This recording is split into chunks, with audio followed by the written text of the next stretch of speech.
डोभाल साहब, जो दाऊद के खिलाफ सबसे बड़ा ऑपरेशन रहा, ये दाऊद को ट्रेल करने की कोशिश रही, भारतीय सीमा में लाने की कोशिश रही, उसमें आपकी अहम भूमिका थी। क्या वजह रही कि दाऊद तब नहीं आ पाया और अब तक नहीं आ पाया? नहीं, मैं ये तो नहीं कहता मेरी बहुत अहम भूमिका थी। ये तो सरकार के एक टीम का वो रहता है, वो हुआ।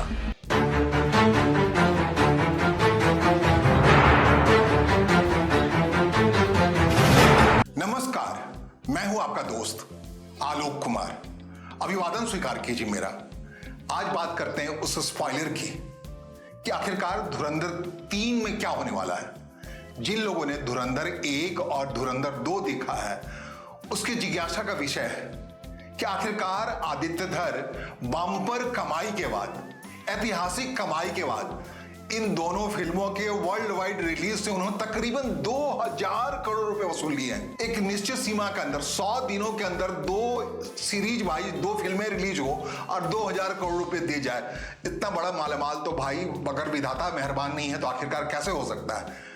आदित्यधर की रचनाशीलता को दर्शकों ने इतना सराहा है कि पैसा लुटाए जा रहे हैं, बम्पर कमाई हो रही है और ये बात सुनिश्चित की जा रही है कि अगला सीरीज धुरंधर 3 संभवतः मुमकिन है 14 जून को रिलीज हो जाए। बड़ी तेजी से काम चल रहा है, बहुत सारी चीजें तैयार हो चुके हैं। दरअसल इस फिल्म के किरदार निश्चित हैं जिनका पहले में सफाया हो गया, जैसे कि धुरंधर 1 में जो रहमान बलूच था वो चले गए। अक्षय खन्ना ने जो स्क्रीन पे काम किया, कई लोगों पीछे छोड़ दिया और आदित्यधर के पॉकेट में करोड़ रुपए पहुंचा दिए। आदित्यधर तो धुरंधर 2 में रणवीर सिंह से कमाल दिखवाना चाहते थे, लेकिन स्क्रीन पे जो काम किया राकेश बेदी ने, जमाली ने, जो लियारी का जमाली था 40 साल से, उसने आखिरकार स्पॉइलर के तौर पे उसमें आ गया कि वो 40 साल से भारत का जासूस था वहां कराची के लियारी में, और उससे जो राजनेता वहां खुद को एफिलिएट कर रहे थे उनके लिए शामत आ गई है। कहते हैं धुरंधर 2 के इस स्पॉइलर के बाद कराची की सड़कों पर कोहराम मचा पड़ा है। वहां की सुरक्षा एजेंसियां हों, लोग जो सड़क पर सोए पड़े उनका चेहरा हटा हटा के देख रहे हैं और ये आशंका जता रहे हैं कहीं ये आरएडब्ल्यू का एजेंट तो नहीं, ये तो आतंकवाद के खात्मे के लिए यहाँ आया नहीं हुआ है। तो जो हालात पड़े हैं, कोई फिल्म इतना असर कर जाए कि लियारी का इलाका, जो कराची का इलाका है जहां से कहीं बेनजीर भुट्टो पैदा हुई थी, भुट्टो परिवार का आधार था, जितने अंडरवर्ल्ड के लोग हैं वहां उनकी तूती बोलती है। पाकिस्तान में कहते हैं आतंकवाद के जड़ के पीछे, उसके बनने के पीछे लियारी का दुस्साहसपन ही था, और उसके बाद ही लश्कर तौबा या बाकी तमाम लोग आए। तो अब मैं बताने की कोशिश कर रहा हूं धुरंधर 3 में क्या होने वाला है और कैसे बताने की कोशिश कर रहा हूं, इस आधार बताने की कोशिश कर रहा हूं जो अजय सान्याल है। किरदार निभा रहे किनका? अजीत डोभाल का। अगर आप उठा के देखेंगे फेहरिस्त, तो अजीत डोभाल के सबसे ज्यादा इंटरव्यू अगर किसी जर्नलिस्ट ने किए हैं तो आपसे रूबरू है। आज तक का आर्काइव खंगाल लीजिए, जी न्यूज का आर्काइव खंगाल लीजिए, न्यूज 24 का आर्काइव खंगाल लीजिए, वहां हर जगह अजीत डोभाल के रोज रोमांस वाले इंटरव्यूज से भरे पड़े हैं। और वो किसने लिया? मैंने लिया। जो पढ़ा है, गैरी सक्सेना को पढ़ा है, जो आरएडब्ल्यू के चीफ हुआ करते थे, उनसे कई इंटरव्यूज लिए हैं। नीरज कुमार जो दिल्ली पुलिस के बाद में चीफ होकर रिटायर हुए, वो बहुत हद तक ज्वाइंट कमिश्नर के तौर पर, सीबीआई के ज्वाइंट कमिश्नर के तौर पर दाऊद के पीछे लगे पड़े थे। बड़े लोमहर्षक कहानियां उनके इंटरव्यूज के तौर पर हमने ले रखे हैं, उनसे बातचीत हो रखे हैं। ऐसे बहुत सारे अनाम लोग हैं, अभी सुन रहे हैं ना, अनाम गनमैन्स के जरिए वहां खलास किया जा रहा उन तमाम आतंकवादियों को, उन तमाम गुरगांवों को जो भारत में आतंकवाद के करिंदे रहे थे, जो भारत को हमला किया था, घायल किया था। उन सब से पाकिस्तान इस कदर परेशान है कि पाकिस्तान के जो चीफ हैं, अभी आर्मी चीफ हैं, तो इन अनाम गनमैन्स ने पाकिस्तान के जो चीफ हैं, आर्मी चीफ, सबसे बड़ा पद उनको मिल गया है, फील्ड मार्शल का पद मिला है। मैं आसिम मुनीर की बात कर रहा हूं, उनकी पेशनी में बलाया हुआ है। उनको लग रहा है हर उस आईएसआई के एजेंट को बचा लें वो, जिनको बारी बारी से वहां पे जो अनाम गनमैन्स हैं वो एलिमिनेट किए जा रहे हैं, मारे जा रहे हैं, खत्म किए जा रहे हैं, तबाह किए जा रहे हैं। आधा काम तो ऑपरेशन सिंदूर ने कर लिया। उन तमाम आतंकवाद के अड्डों पर, जैसे मान लीजिए आप लश्कर तौबा का मुख्यालय रहा हो या जैश ए मोहम्मद का मुख्यालय रहा हो, उसको ऐसा तबाह किया और ऐसे उनके परिवार के लोगों को तबाह किया। लगता है किसी ने हेवी इनपुट के आधार पर ऑपरेशन सिंदूर के करने से पहले जानकारियां थी, लोकेशन के बारे में जानकारियां थी। इतना नुकसान पाकिस्तान कहीं नहीं हुआ, खास करके इसलिए नहीं हुआ क्योंकि पाकिस्तान खुद को आतंकवाद का एपी सेंटर के तौर पर डेवलप कर लिया था। उसने महसूस किया था 1979 से कि पाकिस्तान को हर पाकिस्तानी को बाहर जाने पर लोग कहते थे इंडियन हो गया, बड़े कोफ्त होती थी खास करके आर्मी के लोगों को। तो उन्होंने तय किया कि अलग पहचान बनाए रखने के लिए जरूरी है कोई इंडिया को बार बार चोट पहुंचाए, बार बार घायल करे। तो इस अलग पहचान के लिए एक आतंकवाद को उन्होंने अपनाया, ओढ़ा 1979 से। खासकर 1971 में जब पाकिस्तान के दो टुकड़े हुए तब पाकिस्तान ने सोचा कि तब उनके सेना नायकों ने तय किया कि भारत के खिलाफ उनका सबसे बड़ा हथियार आतंकवाद ही हो सकता है, जिसको कहते हैं परोक्ष युद्ध, सीडो वार, छिप करके वार करना, पीठ में छुरा मारना। तब से उन्होंने जम्मू कश्मीर का मामला अपनाया, तमाम मामला अपनाया और लगातार भारत पर हमले करते रहे। और जानते हैं, जब मैं बात की शुरुआत वहां से की है कि धुरंधर 3 का स्पॉइलर क्या हो सकता है। धुरंधर 2 का स्पॉइलर था, धुरंधर 1 में जो कुछ था वो बताया गया था, दाऊद इब्राहिम का नाम लिया गया था, कोई नाम भी नहीं लिया गया था मोटे तौर पर, लेकिन बताया जा रहा था कि ऐसा कोई है शख्स जिसके चारों तरफ पाकिस्तान का आतंकवाद संचालित हो रहा है, जिसके हाथों से संचालित हो रहा है। धुरंधर 2 में उसका खुलासा हो गया, दाऊद इब्राहिम के चेहरे को दिखाया गया, उसके रहने के ठिकाने हो गया, क्लिफ्टन के उस व्हाइट हाउस को दिखाया गया जहां वो मौजूद है। और हर बड़े आतंकवादी को, हर बड़े गुर्गे को जाकर वहां हाजिरी लगानी पड़ती है। किस दाऊद इब्राहिम कास्कर के पास जाकर लगानी पड़ती है जानते हैं? वो दाऊद इब्राहिम मुंबई पुलिस के एक पुलिस अधिकारी का बेटा है। उसने मुंबई पुलिस के तमाम जानकारियां लेकर के चोर सिपाही चोर का खेल करता हुआ अंडरवर्ल्ड पे काबिज हो गया था मुंबई में। उसके जरिए आईएसआई ने जख्म पहुंचाने का काम किया, मुंबई सीरियल ब्लास्ट करवाए 1993 में। तो उस धुरंधर 2 में उस दाऊद इब्राहिम को सीधे तौर पे दिखाया गया, बताया गया। यहीं से बात खुलती है कि धुरंधर 3 में आखिरकार होगा क्या जो दाऊद इब्राहिम अब तक जिंदा है। आप जान सकते हैं 40 साल से वो 1993 में बम ब्लास्ट करने के बाद, 40 क्या 43 साल हो गए मोटे तौर पे, 43 साल से वो महफूज है, पाकिस्तान के पास महफूज है। भाई इतने दिन तक तो ओसामा बिन लादेन भी नहीं रह पाया था बचकर के अमेरिका की नज़र से। मोस्ट वांटेड टेररिस्ट है, भले ही उसकी हालत खराब है, जो कुछ दिखाया गया फिल्म में लगभग वैसी ही स्थिति है। आप अगर इंटेलिजेंस के लोगों से बात करें तो आदित्य धर ने बिल्कुल सही जानकारी दी है, अगर दाऊद है तो इसी हालत में है। अब ये मुमकिन है धुरंधर 3 में, पहला स्पॉइलर दे रहा हूं, दाऊद का खात्मा होते देखेंगे, एक रियल स्टोरी के अंदाज में देखेंगे। क्योंकि जब भी मेरी मुलाकात हुई ही एक डोभाल साहब से, अजीत कुमार डोभाल साहब से कैमरे के आगे बातचीत में, ऑन कैमरे बातचीत में उन्होंने कहा कि वो मजबूर रहे, उनको मलाल है कि अपने सर्विस में रहते हुए दाऊद का खात्मा नहीं करा पाए। इसके लिए बहुत सारी कहानियां हुई। आखिरी दिनों में, रिटायरमेंट के समय में अजीत डोभाल साहब इतने डेस्परेट हो गए थे कि उनको खुद ही पकड़ लिया गया लोगों ने। आखिरकार क्यों मारना चाहते हो, क्यों उसे पकड़ना चाहते हो? और उसकी कहानी अलग है, उसके बाद उनको परेशानी भी झेलनी पड़ी काफी समय तक। तो दाऊद के करीब जाकर भी उसे नहीं मारा जा पाया। तो मुमकिन है धुरंधर 3 में आदित्य धर आपको दिखाएं कि 40 साल से दाऊद इब्राहिम पाकिस्तान में रह करके और महफूज रह करके आखिरकार किसके लिए काम करता रहा? क्या वास्तव में दरअसल पाकिस्तान के लिए काम करता रहा, या पाकिस्तान के जितने आतंकवादी मारे जा रहे हैं, पकड़े जा रहे हैं, अनाम गरमैन सफाया किए जा रहे हैं, क्या कहीं ना कहीं भारतीयता का धर्म निभा रहा है दाऊद इब्राहिम? चुपचाप से उसके लोग बता दे रहे हैं ये आदमी फलना है, उसके सामने आज आप हाजिर लगा। ये एक मुमकिन हिस्सा हो सकता है धुरंधर 3 का। बड़ी बात कह रहा हूं, आप देखेंगे आखिरकार जिस ढंग से जमाली साहब, राकेश बेदी ने कमाल किया है स्क्रीन पर।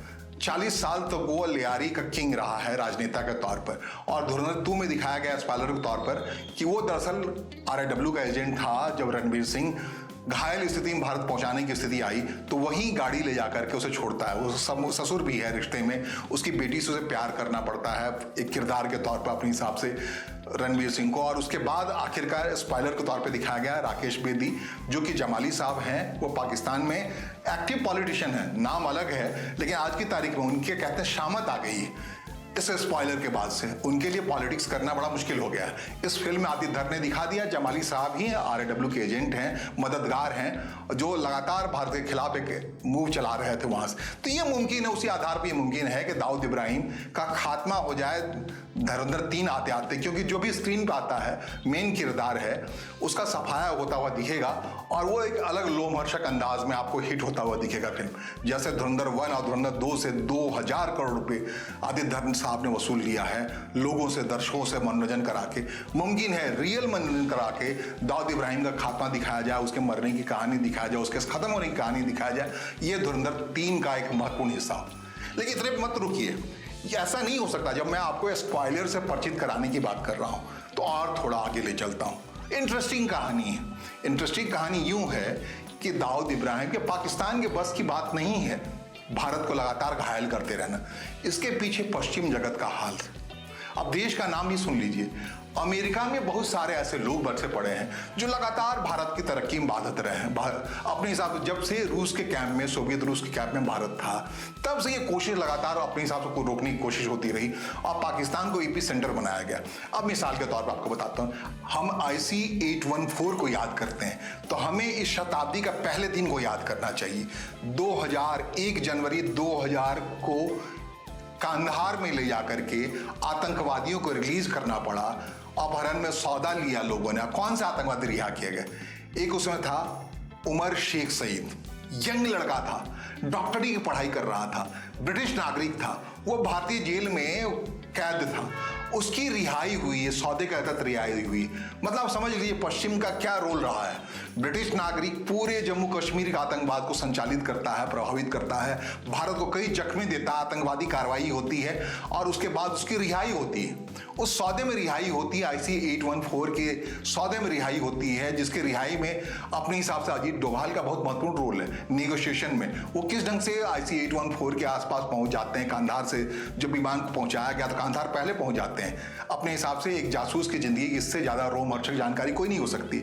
उस कांधार में पहुंच जाते हैं जो तालिबान रूल्ड है और वहां नेगोशिएशन कराते हैं और एक साजिश के तहत काठमांडू से उड़ते जहाज को जो आना था दिल्ली, उसको उड़ा के ले गया, अपहृत करके ले जाया गया।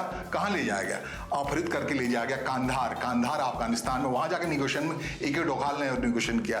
तो मुमकिन है धुरंधर 3 में इसी शेख सईद की रिहाई के बारे में बात हो, इसी ब्रिटिश नागरिक की रिहाई के बारे में बात हो, उसकी कहानी की बात हो, ये पता लगे कि कैसे भारत के खिलाफ जो आतंकवाद है वो सिर्फ पाकिस्तान से संचालित नहीं होता रहा, या पाकिस्तान के बूते की बात नहीं है कि अपने दम पे ऐसा कर पाए। इसके पीछे उसे श्रेय मिल रहा है, प्रश्रय मिल रहा है, ब्रिटेन का मिल रहा है, अमेरिका का मिल रहा है। याद कीजिए मुंबई हमले को 2006 को, उसमें कौन सा शख्स है उस हमले में, आपको पता है? उस शख्स का नाम है डेविड हेडली, उस शख्स का नाम है तसव्वुर राणा।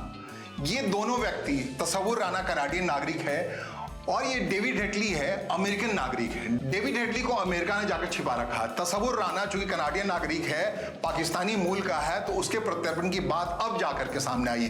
2006-2026 की बात हो रही है। 20 साल लगी पूरे प्रोसेस में। तसव्वुर राणा जो कनाडियन सिटीजन है, अभी अमेरिका के जेल में बंद है, उसको भारत लाने की प्रक्रिया पूरी करने में। और ये डेविड हेडली तो अब तक वहीं है, महफूज है अपने हिसाब से। वो ये 2 कारिंदे पकड़ में आए थे मोटे तौर तथ्यात्मक तरीके से कि मुंबई हमले किसके सहारे पाकिस्तान ने किया था, पाकिस्तान के एजेंसीज ने कैसे किया था। इसमें ये दोनों व्यक्ति का रोल अहम रोल है। और इसके अलावा जब जाएंगे IC-814 में तो आपको पता लगेगा कि शेख उमर शहीद की रिहाई के लिए भी जो कारिंदे थे, जो डिजाइन था, वो भी पश्चिम का डिजाइन था। इतना ही नहीं, आपको याद करना पड़ेगा 1994 में पुरुलिया, जो पश्चिम बंगाल का पुरुलिया है, वहां पर आर्म्स ड्रॉपिंग का खेल हुआ। एक डेनिश नागरिक, डेनमार्क का नागरिक, उसका नाम है किम डेवी। किम डेवी अभी भी महफूज है, डेनिश में है, डेनमार्क में मौजूद है। वो आया था विमान उड़ाता हुआ और यहाँ आके बम वर्ष गिरा गया। कई AK-47 गिरा है, कई ऐसे एम्यूनिशन गिरा है, ऐसे सामान गिरा है, बेधड़क होकर के एक जहाज आया उड़ता हुआ और पुरुलिया ग्राउंड पे गिरा गया। बाद में पता लगा, जांच में पता लगा, CBI जांच में आनंद मार्ग की एक संस्था है, उसके लिए लाया गया था। वो सारे मामले चले। लेकिन क्या हुआ, किम डेवी पकड़ में आने के बावजूद भी अपने हित चिंतकों के सहारे भाग करके डेनमार्क पहुंच गया। उसे लाया जाना बड़ा मुश्किल है, पहचान है, सब कुछ क्लियरिटी है, लेकिन भारतीय एजेंसियों के लिए मुश्किल है। तो ये जो मामला है धुरंधर 3 में, क्या ये बात होगी, ये कनेक्शन की बात होगी? पाकिस्तान तो उसकी चूड़ी तो कस दी गई है। अब हालत खराब है पाकिस्तान की, अब आखिरी दम ले रहा है। पाकिस्तान के अंदर ही इस बात के लिए काफी विद्रोह है कि आखिरकार इतने सालों तक तुम आतंकवाद को ही हथियार क्यों बनाए रखे। उसके सहारे हमारे पूरी संपदा क्यों फूकते रहे। और आज की हालत में जानते हैं क्या है इसका नतीजा? जैसी करनी वैसी भरनी, जैसी करनी वैसी भरनी। इस लिहाज से अगर IC 814 आपको याद दिलाया था, मैं 1 जनवरी की तारीख याद दिलाई थी, उस दिन रिहाई हुई थी और ज्यादा वक्त तक नहीं रहा। इतने बेखौफ हो गए पश्चिम के सहारे पलते, पाकिस्तान में पलते, एपी सेंटर के तौर पर डेवलप होते आतंकवादी, कि उन्होंने जाकर के WTC पे अटैक कर दिया। भाई साहब समझ सकते हैं, आप जैसा करेंगे वैसा ही भोगेंगे। अगर भस्मासुर को पालेंगे तो आज की तारीख में भी अमेरिका भूल नहीं पाया है आतंकवाद। भले ही ओसामा बिन लादेन को उसने खत्म किया उस WTC के अटैक की वजह से, लेकिन शर्मसार होना पड़ा अमेरिका को।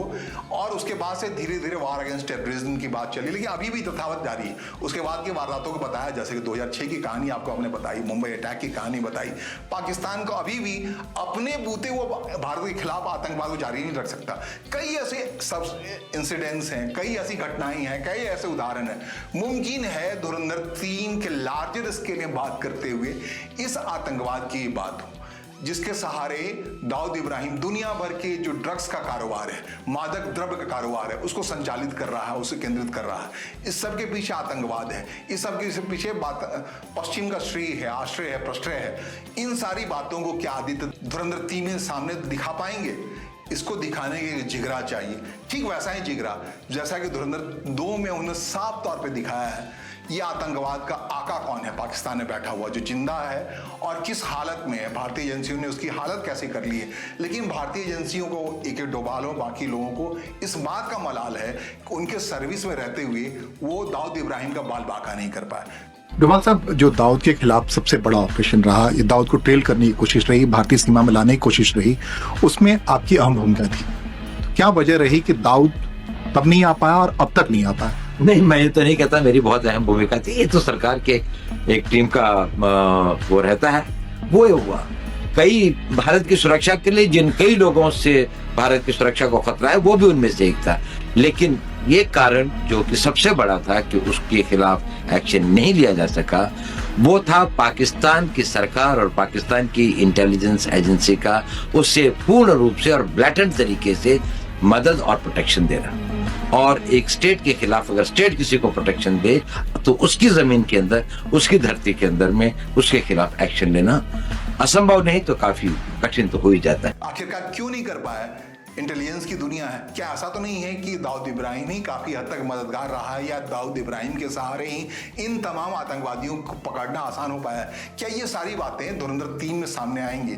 देखना बहुत जरूरी है। आप देखिए, आनंद आएगा, जरूर आएगा। जिस हिसाब से क्राफ्टमैनशिप है, जिस अंदाज में आदित्य फिल्म बनाते हैं, जिस हिसाब से किरदारों को उभारते हैं, जिस हिसाब से उन्होंने अजीत डोभाल के आसपास पूरे फिल्म को खड़ा कर दिया, किरदार को मारवान के जरिए खड़ा कर दिया, सान्याल साहब के सहारे खड़ा कर दिया, जिस हिसाब से उन्होंने दिखा दिया कि क्या इंटेलिजेंस एजेंसी कैसे वार अगेंस्ट टेररिज्म के खिलाफ खड़ी रहती है और जीतती है, उस जीत को दिखाया है, ताली बजवाई है, पैसा बटोरा है।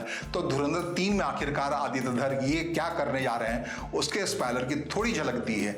आने वाले दिनों में उसका विस्तार से और बताने की कोशिश करूंगा। फिलहाल मेरे साथ बने रहिए, जुड़े रहिए। जो भी मेरे पास अनुभव है इस बारे में, जो भी जानकारियां आपको सहज हम उपलब्ध कराएंगे। लाइक कीजिए, सब्सक्राइब कीजिए, इस स्टोरी को शेयर कीजिए और मेरा आभार लीजिए। धन्यवाद, नमस्कार।